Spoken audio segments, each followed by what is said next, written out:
I have done a bunch of videos about Pink Floyd on this channel, and even recently I invaded someone else's territory and did a video on Weird Al on my own. So when I said to Lauren the other day that I would be doing that video, she quickly snapped back with, well, I'm going to do one on your artists.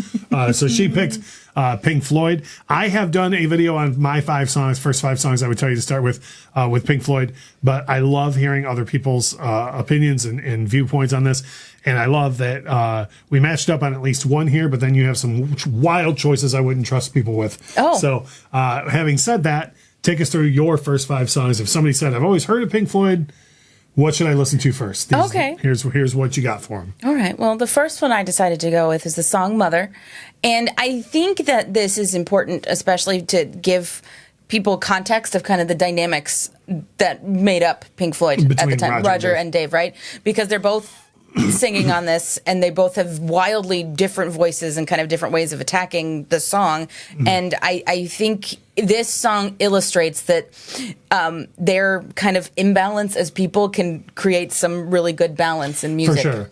And as a total side note, because on the channel I do get a reputation of being like the super duper Roger Waters defender guy, I think this is one of the most underrated guitar solos David Gilmour's ever laid down. Like this this Young Lust, Gunner's Dream. There's some solos out there people just don't talk about from Dave.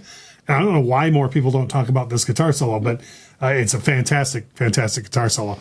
Speaking of great guitar solos, coming up on the next song. Yeah, the next one, Time. I had to go with Time, mostly because I'm pretty sure the first time I remembered actively listening to this song was when I did that thing with the Wizard of Oz. So I very much see this song in my head as as that. And I just think it's lyrically, I love it, because it's one of those things that, yes, it's kind of part of the larger concept of the whole Dark Side of the Moon situation, right? I'm going to call it that.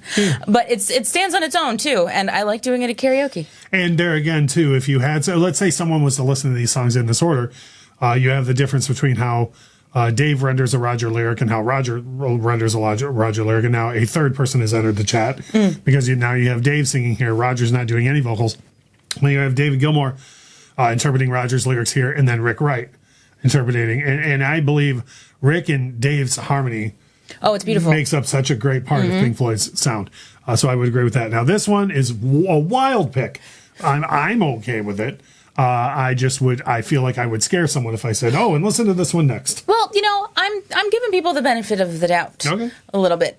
Because again, I also think it's important for to kind of get that, like, okay, this is kind of what Pink Floyd is about. Some of the bigger, weirder, more conceptual stuff. So I'm going with Dogs.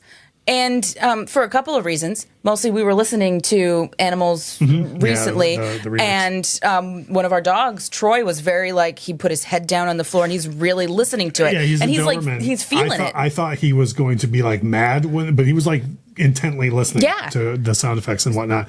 My only issue with this as a starter song is the length of it. By way of a long story, I had a friend of mine once that I was texting with him about different songs that I would like him to listen to eventually, and Echoes came up and he was like, hey, I just listened to Echoes, and I was like, no, not yet. So with Dogs, I would be scared that people would be like, is this ever going to end, but I think if you tell them ahead of time, look, this is a commitment, but here's why. Right. Yeah. The next one you have on your list is one that we matched up on, and I think I would be shocked if most people who said to someone else, here's the first 5 songs to listen to by Pink Floyd, I'd be shocked if this wouldn't be in it. Yeah, Comfortably Numb. It kind of has to be there. And, it's another one of those songs that I wish more people understood the appropriate context for. Oh, I know. Yeah. Because I'm not even anywhere near as deep in the Pink Floyd water as you are, but you are. But I get upset when people don't get it. It's not a song praising drugs. We'll just leave it at that. But yeah, as far as the song goes, most people watching this video should know, but again, Roger's lyrics, Dave's beautiful way to interpret the lyrics differently than Roger, and then inarguably the greatest guitar solo in the history of the game. Now, the next one is a Waterless choice.